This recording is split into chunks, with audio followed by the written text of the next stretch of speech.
Hello dear students, in Basics of Electrical Engineering, today is lecture number 4 and today we are going to cover AC source and DC source. Means last video में जो हमने different type of sources पढ़े थे, एक एक करके उन सभी इंपोर्टेंट सोर्सेज के बारे में हम डिटेल में स्टडी करेंगे। तो जो पहला क्लासिफिकेशन था that was AC source and DC source. तो आज हम समझेंगे AC source means alternating source and direct current source में क्या सिमिलरिटीज है और क्या क्या डिफरेंसेस है, मीन्स समानता और अंतर।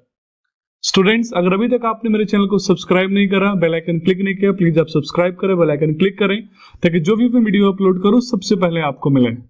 Now let's talk about AC source, यानी एसी सोर्स क्या होता है। स्टूडेंट, जब भी हम एसी सोर्स की बात करेंगे means we will discuss about voltage source और करंट सोर्स। तो यहाँ वोल्टेज सोर्स और करंट सोर्स के कंबाइंड इफेक्ट को हम यहाँ पे अल्टरनेटिंग करंट सोर्स बोलते हैं। लाइक अल्टरनेटिंग करंट और alternating current source is the flow of electric charge that periodically reverse direction, यानी एक ऐसा सोर्स, एक ऐसा चार्ज, एक ऐसा करंट जो कि अपने डायरेक्शंस को टाइम के अकॉर्डिंग चेंज करता है, रिवर्स करता है, that is called alternating source. Like एक बैटरी मैंने कनेक्ट किया जिसका सिंबल एसी सोर्स है, और एक लोड मैंने कनेक्ट करा that is called incandescent bulb, और इसको मैंने किसी कंडक्टिव सर्किट से जब कनेक्ट करा तो मैंने देखा जो करंट है वो सोर्स से लोड की तरफ फ्लो हो रहा है, सर्किट कंप्लीट हो रही है और बल्ब ग्लो हो रहा है।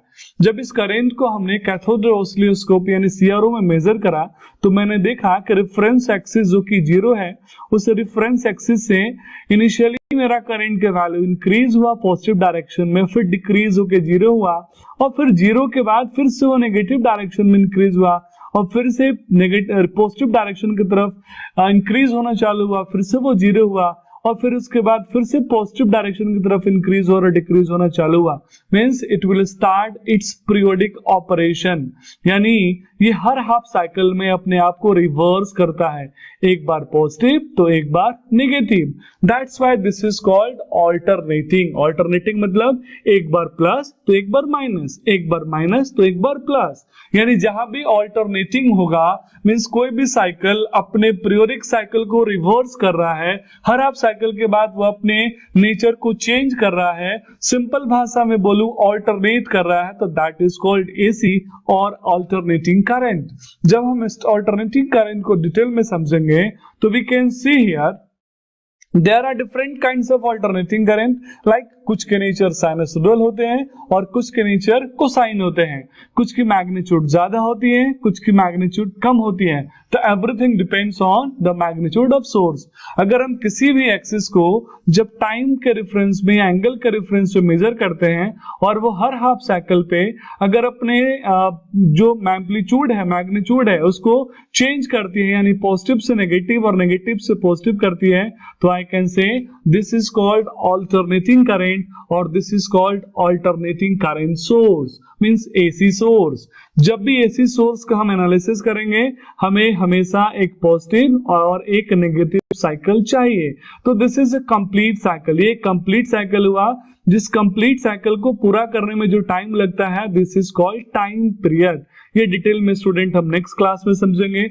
जब हम किसी भी एसी अल्टरनेटिव करंट सोर्स के, चाहे वो वोल्टेज हो चाहे वो करंट हो, जब इसके हम साइकिल का एनालिसिस करेंगे तो हम पाएंगे कि एक बार वो पॉजिटिव और एक बार नेगेटिव, यानी हाफ साइकिल में पॉजिटिव और हाफ साइकिल में नेगेटिव की तरफ मूवमेंट कर रहा है, यानी एक पॉजिटिव मैक्सिमा मिलेगा और एक नेगेटिव मैक्सिमा मिलेगा।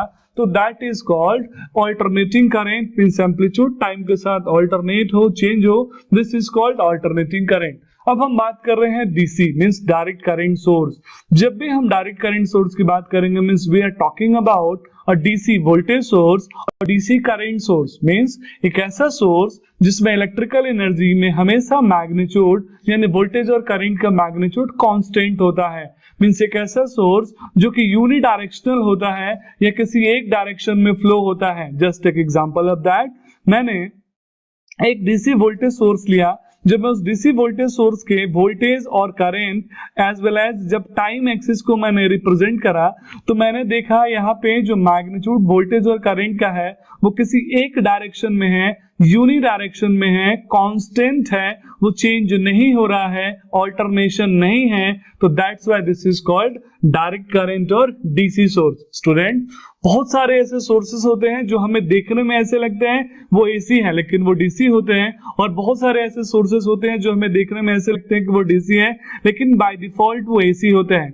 तो स्टूडेंट जस्ट टेक एग्जांपल, एक सोर्स मेरे पास है like this is called AC source, मेरे हिसाब से हर कोई जानता होगा, लेकिन अगर इसी में वेवफॉर्म को कुछ इस तरीके से डिजाइन करूं तो ये लग तो ऐसा ही रहा है कि ये एसी सोर्स है, but this is not AC source. Just take example, ये जो ब्लू कलर का वेवफॉर्म है that is called pulsating DC, यानी एक ऐसा डीसी जो प्योर तो नहीं है लेकिन डीसी कैरेक्टरिस्टिक्स फॉलो कर रहा है, जिसमें मैग्नीट्यूड टाइम के साथ चेंज हो रही है लेकिन ऑल्टरनेट नहीं कर रही है, तो this is called DC but pulsating, pure नहीं है। सेकेंड जो रेड कलर की लाइन है this is called pure DC, ये वोल्टेज और करंट का टाइम के साथ एक्सेस है जो कि कांस्टेंट नेचर का है, ये प्योर डीसी कहलाता है। थर्ड जो मेरे पास ग्रीन कलर जो लाइन है दैट इज कॉल्ड एसी, क्योंकि इसमें एक पॉजिटिव साइकिल है और एक नेगेटिव साइकिल भी है। और जो फोर्थ है ग्रे कलर की, ये नेगेटिव साइकिल भी है, इसमें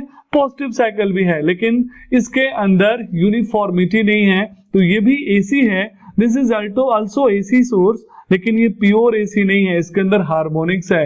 यानी डीसी और एसी सोर्स को समझना काफी आसान है। अगर ऑल्टरनेशन हो रहा है यानी रेफरेंस एक्सिस से जी नीचे की तरफ आ रहा है, अगर मेरा कर्व जीरो पॉजिटिव से नेगेटिव हो रहा है तो एसी, और अगर सिर्फ पॉजिटिव में है या सिर्फ नेगेटिव में है तो डीसी। अब हम बात करेंगे डिफरेंट सोर्सेस के सिंबल के बारे में, यानी सिंबल को देख के हम कैसे पहचानेंगे कि कौन सा एसी वोल्टेज सोर्स है, कौन सा एसी करंट सोर्स है, कौन सा डीसी वोल्टेज सोर्स है, कौन सा डीसी करंट सोर्स है। जस्ट एक एग्जांपल, यहाँ पे मेरे पास एक सोर्स है जिसका सिंबल लाइक ऑल्टरनेटिंग यानी साइन वेव की तरह है। अगर इसमें कुछ मैग्नीट्यूड नहीं लिखा है तो मेरे लिए मुश्किल होगा इसको पहचानना अगर मुझे सिंबल आइडेंटिफिकेशन नहीं आता है। तो जस्ट एक एग्जांपल, मेरे पास एक वोल्टेज है या एक करंट सोर्स है या एक वोल्टेज सोर्स है जिसकी वैल्यू लिखी है 2 sin ओमेगा टी। अब इस 2 sin ओमेगा टी से मैं ये नहीं बता सकता कि this is a current source और वोल्टेज सोर्स, लेकिन इस सिंबल से मैं बता सकता हूं कि this is a symbol of AC voltage source. Like मैं जब डीसी सोर्स की बात करूंगा तो मेरे पास अगर वैल्यू लिखा है 2 वोल्ट तो मैं इस प्लस और माइनस टर्मिनल को देख के बता सकता हूं कि this is the symbol of DC voltage source. Similarly इस डीसी वोल्टेज सोर्स को हम बैटरी यानी सेल के फॉर्म में भी रिप्रेजेंट करते हैं। एक अगर बैटरी की रेटिंग लो है तो सिंगल सेल, और अगर बैटरी की रेटिंग बहुत ज्यादा हाई है तो मल्टी सेल प्लस माइनस करके सीरीज में हम कनेक्ट करके रिप्रेजेंट कर सकते हैं। अब स्टूडेंट हम बात करेंगे symbol of AC and DC current source की। स्टूडेंट करंट सोर्स में जनरली हम आइडेंटिफाई नहीं कर सकते एसी और डीसी की वैल्यूज को। जस्ट एक एग्जांपल, मेरे पास एक वेवफॉर्म है 2 cos ओमेगा टी। अब इस 2 cos ओमेगा टी को मेरे लिए मुश्किल होगा आइडेंटिफाई करना कि ये कौन सा यानी डीसी का है कि एसी का है, तो मैं इस डायरेक्शन को देख के बता सकता हूं कि this is a current source, और जो 2 cos ओमेगा टी यानी इसमें जो टाइम के साथ मेरा मैग्नीट्यूड चेंज हो रहा है तो that's why I can say this is called AC current source. जबकि इस दूसरे वाले कर्व में अगर मैं आइडेंटिफिकेशन करूं, यहाँ पे वैल्यू लिखी है 2 एम्पियर, तो इसको मैं इजिली देख के बता सकता हूं कि this is a symbol of DC current source. तो डियर स्टूडेंट, ऐसे करंट सोर्स में सिंबॉलिक रिप्रेजेंटेशन थोड़ा डिफरेंट होता है। लाइक ये high rating of current source के लिए भी हम यूज कर सकते हैं। तो एसी और डीसी करंट सोर्स में डायरेक्शन ऑफ जो करंट है, ये एरो हमें बताता है कि डायरेक्शन ऑफ करंट है फ्रॉम दिस यानी बॉटम टू टॉप, और इसमें जो डायरेक्शन ऑफ इलेक्ट्रॉन होगा जस्ट अपोजिट टू दैट। तो these are called symbol of different kinds of AC and DC current and voltage source. Now let's talk about